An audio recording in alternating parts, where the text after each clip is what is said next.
नमस्कार बच्चों, मैं डॉक्टर अनीता सिंह चौधरी स्वागत करती हूं आपका राजस्थान सरकार और वेदांता के CSR इनिशिएटिव ई कक्षा में, जिसके टेक्निकल पार्टनर हैं मिशन ज्ञान। तो बच्चों, हम पढ़ रहे हैं आपकी 10th क्लास की बुक फर्स्ट फ्लाइट के चैप्टर्स और आज हम पढ़ने वाले हैं चैप्टर नंबर 7, जिसका नाम है ग्लिम्पसेस ऑफ इंडिया और उसी का पार्ट है कुर्ग। तो आज हम पढ़ेंगे कुर्ग की कहानी और कुर्ग कहाँ स्थित है, किस तरह की जगह है, वो सब हमें पता चलेगा जब हम इस चैप्टर को पढ़ेंगे। उससे पहले थोड़ा सा मैं आपको इसके जो राइटर हैं लोकेश अब्रॉल, उनके बारे में बता देती हूँ कि पेशे से वो एक डॉक्टर हैं लेकिन वो एक राइटर भी हैं और इस चैप्टर में आप देखेंगे कि उनकी जो राइटिंग शैली है, यानी जो स्किल है उनकी लिखने की, वो कितनी मज़ेदार और कितनी ज़्यादा इम्प्रेसिव है। क्योंकि जैसे जैसे हम इस स्टोरी में आगे बढ़ते जाएंगे हमें ऐसे लगेगा जैसे हम कुर्ग ही घूम के आ रहे हैं, क्योंकि बहुत ही खूबसूरती से उन्होंने इस चैप्टर के माध्यम से हमें बताया है कि कुर्ग कैसी जगह है, कहाँ स्थित है, किस तरह के वहाँ पे लोग रहते हैं, कैसा वहाँ का पहनावा है और कौन कौन से वहाँ जानवर रहते हैं और वहाँ जाके आपको कैसा महसूस हो सकता है। तो ये सब चीज़ें अगर हमें पढ़नी है तो चलिए स्टार्ट करते हैं चैप्टर को। Coorg is coffee country famous for its rain forest and spices. Coorg जो है वो एक ऐसा देश है, इसमें कहा गया है, जिसको कि हम कॉफ़ी का देश कह सकते हैं, जो अपनी बरसात के लिए यानी वर्षा वनों के लिए और वहाँ पर होने वाली जो कॉफ़ी है उसके साथ साथ एक और चीज़ यानी स्पेशल चीज़ है मसाले। वहाँ के मसालों के लिए बहुत ज़्यादा प्रसिद्ध है। तो चलिए देखें कैसे। Coorg is coffee country famous for its rain forest and spices. तो 3 चीज़ें जो मैंने आपको बताई कि कुर्ग की जो 3 चीज़ें प्रसिद्ध हैं वो क्या क्या है। वहाँ के रेन फॉरेस्ट यानी वर्षा वन, वहाँ की कॉफ़ी और वहाँ के मसाले। तो चलिए स्टार्ट करते हैं हम इस चैप्टर को। बहुत ही इंटरेस्टिंग होने वाला है और सबसे पहले हम ये देखेंगे कि जो कुर्ग है उसमें क्या ऐसी जगह हैं, कौन से ऐसी चीज़ें हैं जो वहाँ की सबसे ज़्यादा प्रसिद्ध हैं।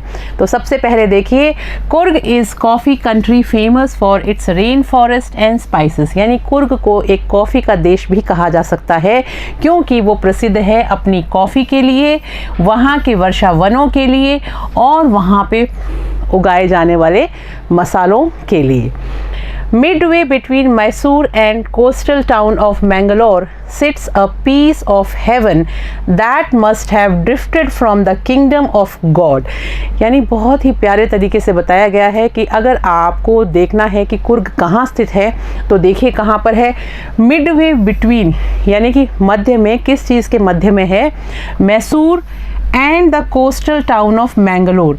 यानी कि जो मैंगलोर का तटवर्ती इलाका है उसके और मैसूर के बीच में ये जगह स्थित है। Sits a piece of heaven यानी वहाँ पर एक स्वर्ग जैसा टुकड़ा है। That must have drifted from the kingdom of God, जो ऐसा लगता है कि कहीं से उसको हवा के साथ बहा के लेके आया गया हो। कहाँ से? भगवान के साम्राज्य से, यानी वो एक स्वर्ग का टुकड़ा सा लगता है। This land of rolling hills is inhabited by a proud race of martial men, beautiful women and wild creatures। और ये जो हिस्सा है यानी जिस धरती की हम बात कर रहे हैं, जिस धरती के टुकड़े की हम बात कर रहे हैं, वो कैसा है?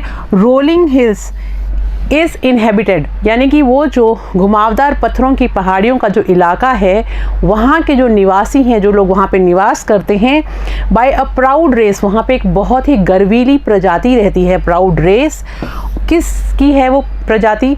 Of martial man, beautiful women and wild creatures. तो वहाँ पे रहने वाले जो लोग हैं, वहाँ के जो निवासी हैं, वो बहुत ही ज़्यादा बहादुर हैं, शूरवीर हैं, मार्टियल मैन हैं, खूबसूरत महिलाएं हैं और वहाँ पे बहुत सारे डिफरेंट तरह के जानवर भी हैं।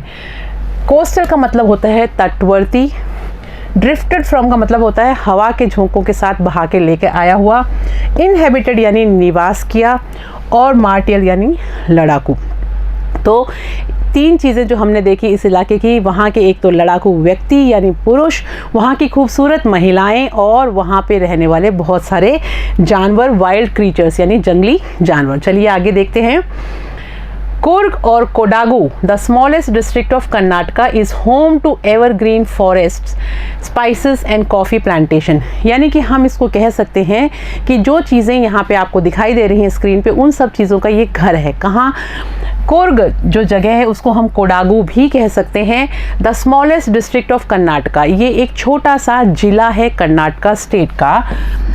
Is home to evergreen rain forest, और वो कह सकते हैं वहाँ पर जो सदाबहार वन है, एवरग्रीन यानी सदाबहार जो वहाँ के वन हैं, रेन फॉरेस्ट यानी जो वर्षा वन है, स्पाइसेस यानी मसाले, और कॉफ़ी प्लांटेशन, और वहाँ पे जो कॉफ़ी की जो खेती की जाती है, कॉफ़ी उगाई जाती है, उसका वो घर है।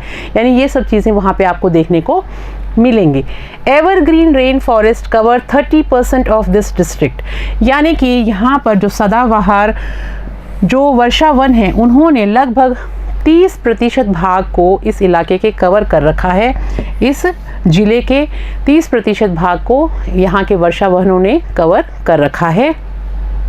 During the monsoons it pores enough, यानी बरसात के दिनों में यहाँ बहुत ज़्यादा बरसात होती है, काफ़ी बरसात होती है। To keep many visitors away, जिसकी वजह से यहाँ पे आने वाले जो पर्यटक हैं वो थोड़ा दूर रहते हैं क्योंकि बरसात बहुत ज़्यादा होती है।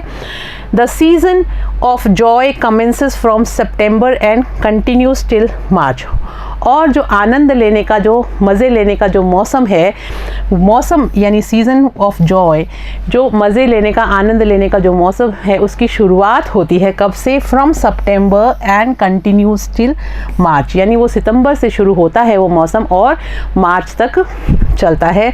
द वेदर इज़ परफेक्ट, और यहाँ का मौसम जो है वो बिल्कुल परफेक्ट है, यानी बिल्कुल सही है इस समय वहाँ पे घूमने के लिए, पर्यटकों के लिए। स्पाइसेस का मतलब होता है मसाले।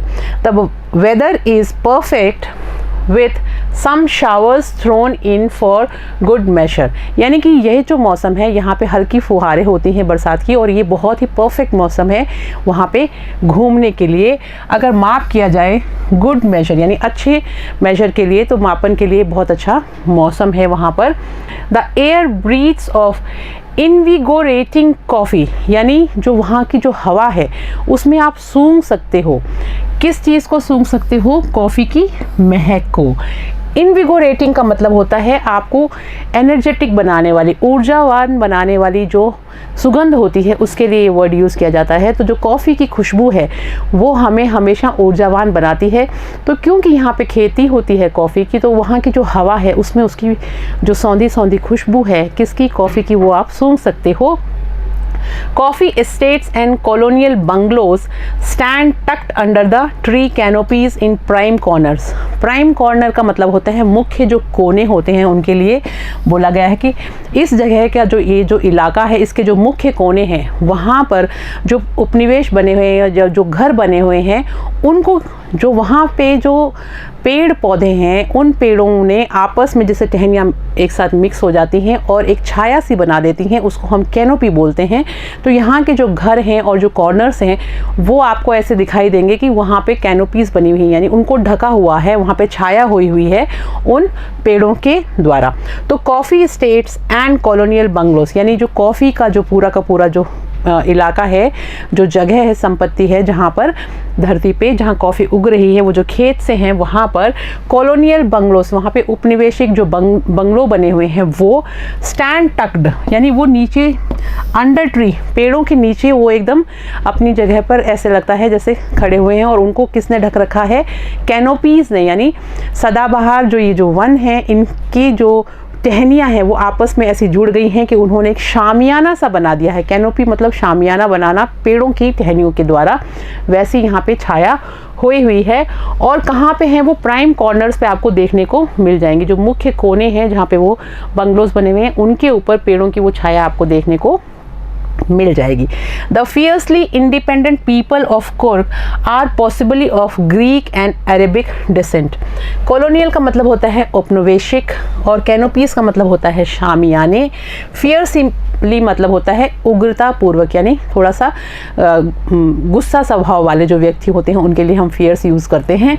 द फियर्सली इंडिपेंडेंट, यानी कि यहाँ के जो इंडिपेंडेंट यानी स्वतंत्र, जो फियर्सली इंडिपेंडेंट यानी कि उग्र स्वभाव स्वभाव के जो यहाँ के जो इंडिपेंडेंट लोग हैं, स्वतंत्र लोग हैं, पीपल ऑफ कुर्ग, जो पीपल हैं, जो लोग हैं कुर्ग के, are possibly of Greek and Arabic descent. ऐसा लगता है, डेसेंट का मतलब होता है वंशज, कि ऐसा लगता है कि यहाँ पे जो रहने वाले जो ये थोड़े से उग्र स्वभाव के जो व्यक्ति हैं और थोड़े बहादुर भी हैं, ये किसके वंशज लगते हैं? ये लगता है कि या तो ग्रीक के या फिर अरब लोगों के वंशज हैं। ऐसा क्यों कहा है वो देखते हैं। As some story goes, जैसे कि एक कहानी चलती है जाती है, a part of Alexander's army moved south, कि अलेक्जेंडर की जो सेना थी, यानी कि जो सिकंदर की सेना थी, वो चल पड़ी थी, moved south along the coast, यानी तट के किनारे किनारे जब वो दक्षिण की तरफ गए, एंड सेटल्ड हेयर, तो वहाँ पे जाके वो बस गए। व्हेन रिटर्न बिकम इम्प्रैक्टिकल, जब उनके लिए वापस वहाँ से लौटना अव्यवहारिक हो गया, इम्प्रैक्टिकल मतलब होता है अव्यवहारिक, तो फिर उन लोगों ने वहीं पर ही रहना शुरू कर दिया और वो वहाँ पे ही रहने लग गए। These people married amongst the locals, और उन्होंने वहाँ के जो स्थानीय निवासी जो लोग थे जो वहाँ रहते थे उन्हीं के साथ शादी भी कर ली, यानी आपस में वो लोग वहीं पर रहने लग गए और उन लोगों के साथ शादी भी उनकी हो गई। And their culture is apparent in the martial traditions, लेकिन उनका जो कल्चर है, यानी जो ये जिन लोगों की हम बात कर रहे हैं कुर्ग के लोगों की, तो वो लोग जो सिकंदर की सेना के लोग थे और जो यहाँ पर आके बस गए और यहाँ के निवासी बन गए, तो जो मूल निवासी थे उन्हीं के साथ उन्होंने वहाँ पे शादी करी, लेकिन जो उनके कल्चर में, यानी उनकी संस्कृति और सभ्यता में जो परंपराएं थी, जो उनके पूर्वजों से उन्होंने प्राप्त की थी, वो उन्होंने कंटिन्यू रखी। कैसे? Their culture is apparent in the martial traditions, यानी उनका जो कल्चर है वो आप देख सकते हो। कैसे देख सकते हो? जो उनकी सभ्यताएं हैं, जो उनकी संस्कृति है, वो उनके शादी वगैरह जो होती है उस समारोह में या कोई भी तरह का अगर फंक्शन होता है उसमें उनको आप देख सकते हो। मैरिज एंड रिलीजियस राइट, यानी कि शादी के जो कल्चर हैं, शादी का जो तरीका है, जो उसमें जितनी भी रस्में होती हैं वो अपनी पुरानी रस्मों को ही उन्होंने उसको फॉलो किया है, और जो उनके धार्मिक अधिकार थे उनको भी उन्होंने कंटिन्यू किया, उसको उन्होंने चेंज नहीं किया।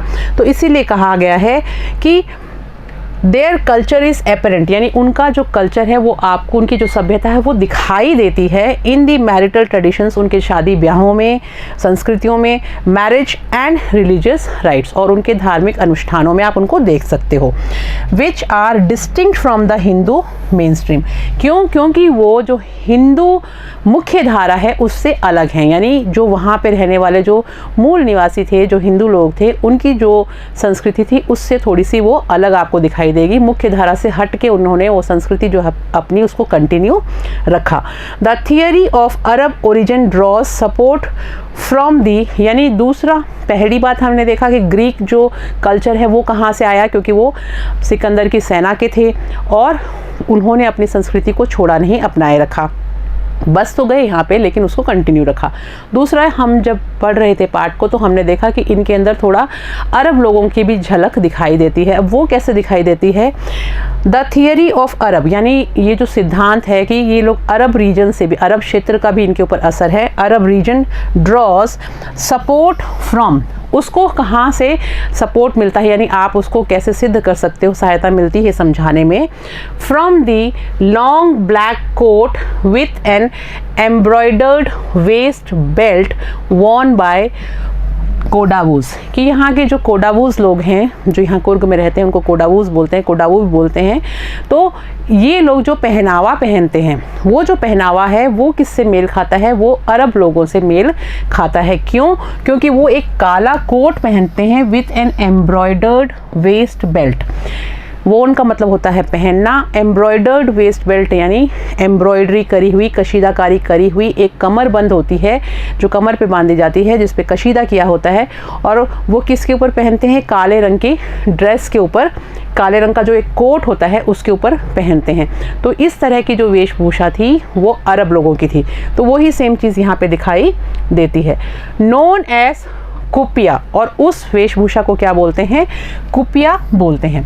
इट रिजेंबल्स, वो मेल खाती है यानी हूबहू वैसी ही लगती है, the keffiyeh Warne bye Arabs and the Kurds, जो कि अरब लोग और कुर्द के जो लोग थे वो जो पहनावा पहनते थे उसका नाम था कुफिया, और ये लोग जो पहनते हैं कुर्ग के लोग, इनका जो पहनावा है उसका नाम है कुपिया। तो नाम भी मेल खाता है और जो पहनावे का जो ऊपर से बाह्य रूप से हम देखते हैं वो भी सेम वैसा ही दिखाई देता है। इसलिए कहते हैं कि उनको अंदर थोड़ा सा कुछ ग्रीक का और कुछ थोड़ा सा जो अरब लोग थे उनके दोनों का वो मिक्सचर है, उनके वो वंशज हो सकते हैं।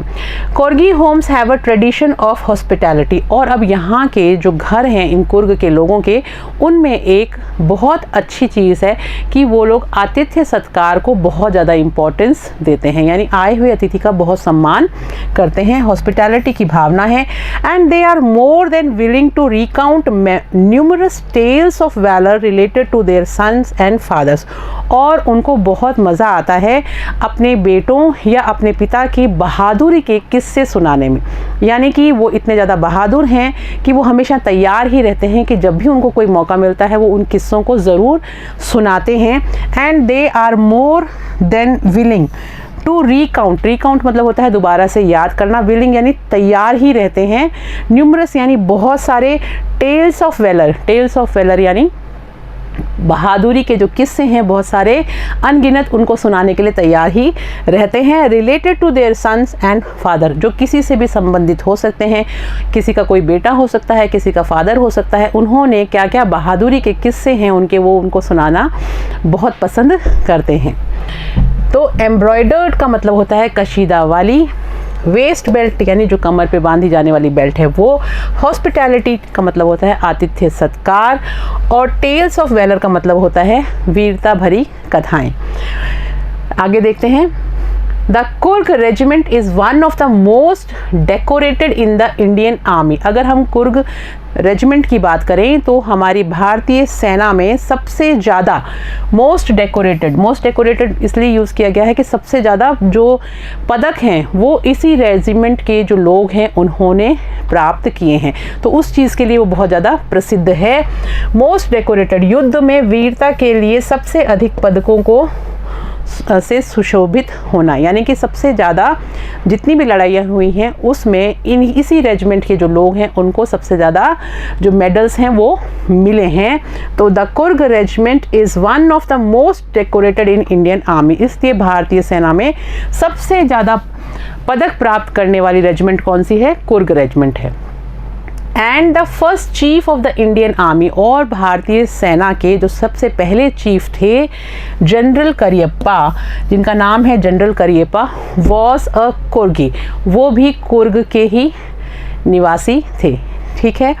इवन नाउ यानी अभी तक भी Kodavas are the only people in India permitted to carry firearms without a licence, यानी आज के टाइम पर भी सिर्फ कोडावोस ही ऐसे लोग हैं जिनको अनुमति मिली हुई है अपने पास वेपन्स रखने की बिना लाइसेंस के। तो ये लोग अपने पास हथियार रख सकते हैं और इनको लाइसेंस की ज़रूरत भी नहीं है। पूरे भारत में सिर्फ एक यही लोग हैं, कोडावोस ही हैं ऐसे लोग जो कुर्ग में रहते हैं, उन्हीं को परमिशन है कि वो बिना लाइसेंस के अपने पास में हथियारों को रख सकते हैं। The river Kaveri obtains it water from the hills and forest of Coorg, और जो कावेरी नदी है उसको जो उसका पानी है वो भी कहाँ से मिलता है? कुर्ग की पहाड़ियों से और कुर्ग के जंगलों से ही उसको अपना पानी मिलता है। Mahseer a large fresh water fish, ये एक मछली का नाम है। महासीर नाम की एक मछली होती है जो बिल्कुल ताज़े पानी में यानी फ्रेश वाटर जो होता है वहीं पे पैदा होती है। तो यहाँ का पानी इतना स्वच्छ है कि यहाँ पर ये जो महासीर नाम की मछली है ये बहुत ज़्यादा मिलती है इस फ्रेश वाटर में, अबाउंड इन दीज वाटर्स, और यहाँ पे आप उसको प्राप्त कर सकते हो यहाँ के पानी में। Kingfishers dive for their catch, और किंग फिशर्स जो हैं वो अपने शिकार के लिए पानी के अंदर से उसको निकालने की, कैच करने की कोशिश करते हैं।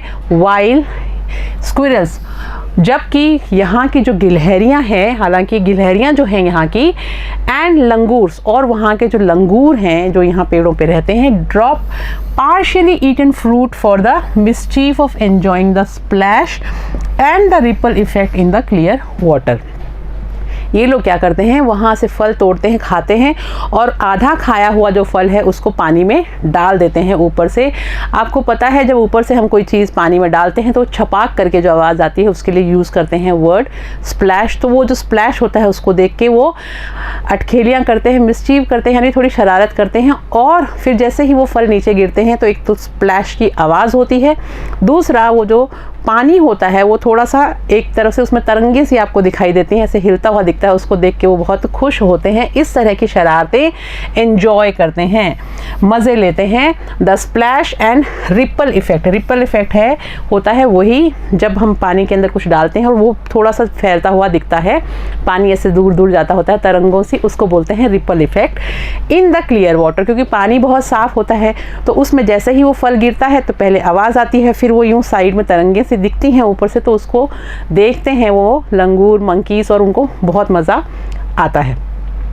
Elephants enjoy being bathed and scrubbed in the river by their mahots। और जो हाथी हैं वो यहाँ के पानी में खूब नहाते हैं, नहाने का मज़ा लेते हैं, और यहाँ की जो नदियाँ हैं उनमें जो उनके महावत हैं उनको रगड़ रगड़ के नहलाते हैं, उसको भी वो बहुत ज़्यादा एंजॉय करते हैं।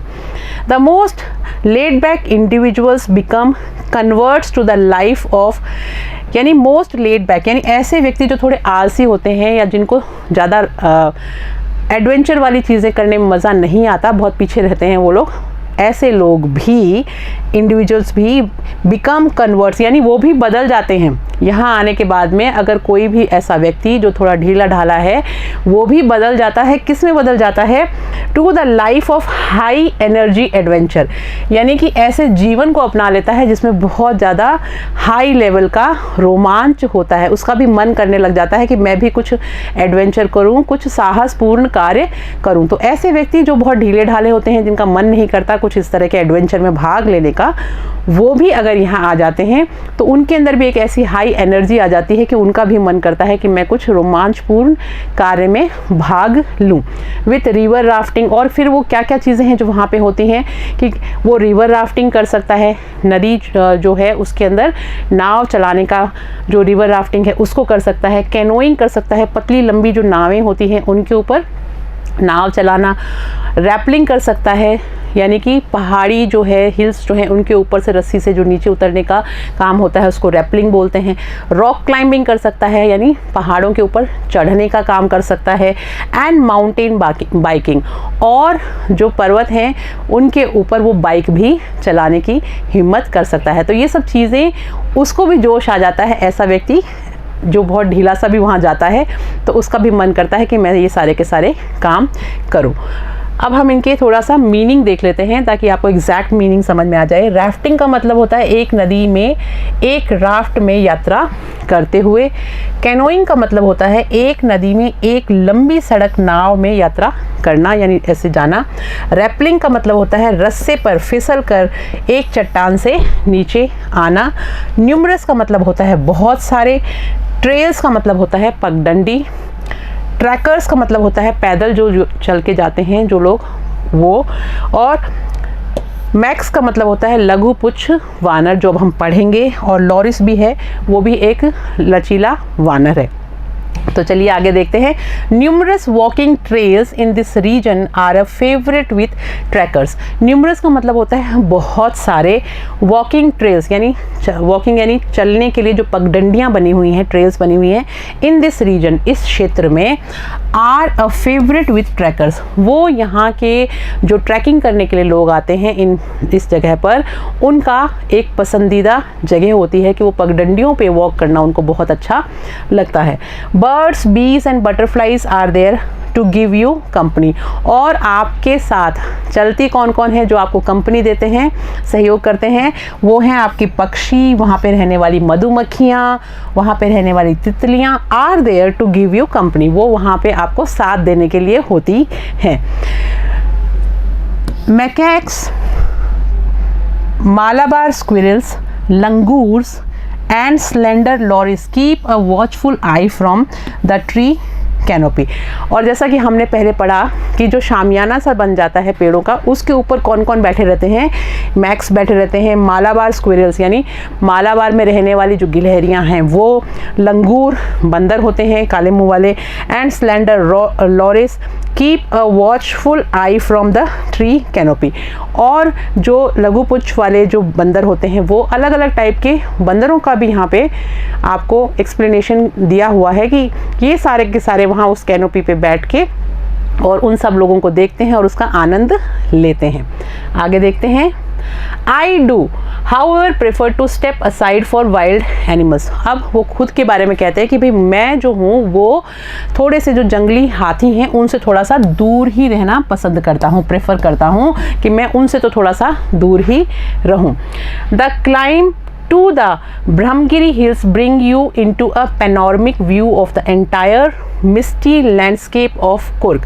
और उसके बाद में अगर आप ब्रह्मगिरी की पहाड़ियों के ऊपर चढ़ जाते हो, the climb to the Brahmagiri hills के ऊपर जब आप चढ़ते हो, brings you into a panoramic view, तो आपके सामने एक बहुत ही खूबसूरत नज़ारा होता है। व्यू मतलब होता है नज़ारा, और चारों तरफ फैला हुआ चौड़ा क्षेत्र आपको दिखाई देता है नीचे का, कुर्ग का जो स्वर्ग जैसा लगता है, एक चौड़ी धरती का नज़ारा, पेनोरमिक व्यू आपको दिखाई देता है जब आप ब्रह्मगिरी की पहाड़ियों पे चढ़ते हो।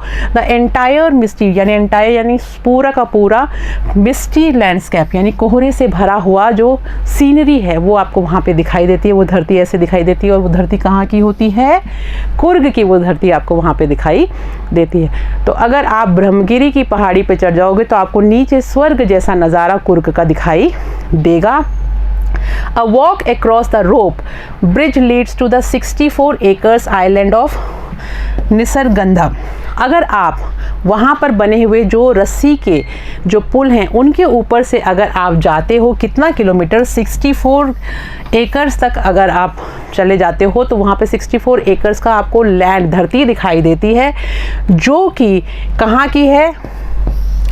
निसरगंधा की जो धरती है वो आपको वहाँ पे दिखाई देती है। Running into Buddhist monk from India's largest Tibetan settlement, यानी कि वो आपको कहाँ तक ले जाती है? वो आपको उस एरिया तक ले जाती है जहाँ पर तिब्बत का जो सबसे ज़्यादा इलाका जो घिरा हुआ है, वहाँ से जो बुद्ध भिक्षु आते हैं। रनिंग इनटू बुद्धिस्ट मॉन्क यानी आपको कहाँ ले जाती है? जहाँ बौद्ध भिक्षु रहते हैं, मॉन्क यानी भिक्षु, उस तरफ ले जाती है। इंडियाज लार्जेस्ट, भारत का सबसे बड़ा तिब्बतन सेटलमेंट, जहाँ पे भारत में सबसे ज़्यादा तिब्बती लोग रहते हैं, उस जगह पे at nearby Bylakuppe a bonus. और अगर आप वहाँ पहुँच गए तो वो आपके लिए एक बोनस की तरह है, यानी उन पगडंडियों से होके पहले आप आगे पहुँचे हो, आप ब्रह्मगिरी की पहाड़ियों पर चढ़ गए हो, वहाँ से आपने कुर्ग का नज़ारा देख लिया, और उसके बाद में अगर आप रस्सी का बना हुआ जो पुल है उससे और आगे जाते हो और ज़्यादा पता करना चाहते हो कुर्ग के बारे में, तो जो तिब्बतन इलाका है जो भारत के अंदर आता है, और वहाँ पे जो आपको बौद्ध भिक्षु के अगर दर्शन हो जाएं तो उससे बढ़िया तो और कुछ हो ही नहीं सकता। वो तो आपके लिए एक बोनस की तरह है। द मॉन्क्स इन रेड, और वो कैसे दिखाई देते हैं? भिक्षु जो हैं वो लाल कपड़ों में, या फिर ओक्र का मतलब होता है गेरुआ रंग के कपड़े, एंड येलो रोब्स, या फिर पीले रंग के चोगे में वो आपको दिखाई देते हैं। Are amongst the many surprises, वो उन सब आश्चर्य करने वाली सरप्राइजेस में से एक होगा अगर वो आपको वहाँ पे दिखाई दे जाते हैं तो। are among us the many surprises that wait to be discovered by visitors searching for the heart and soul of India right here in Kurg।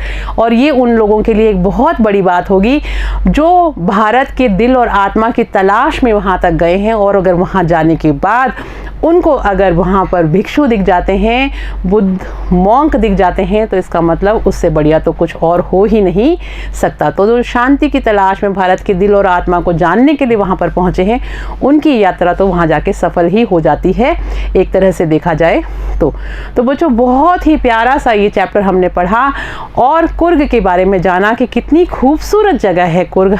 वहाँ पर तो ज़रूर घूम के आना चाहिए जैसा कि हमारे लेखक ने बताया। आई होप आपको ये चैप्टर अच्छे से समझ में आ गया होगा।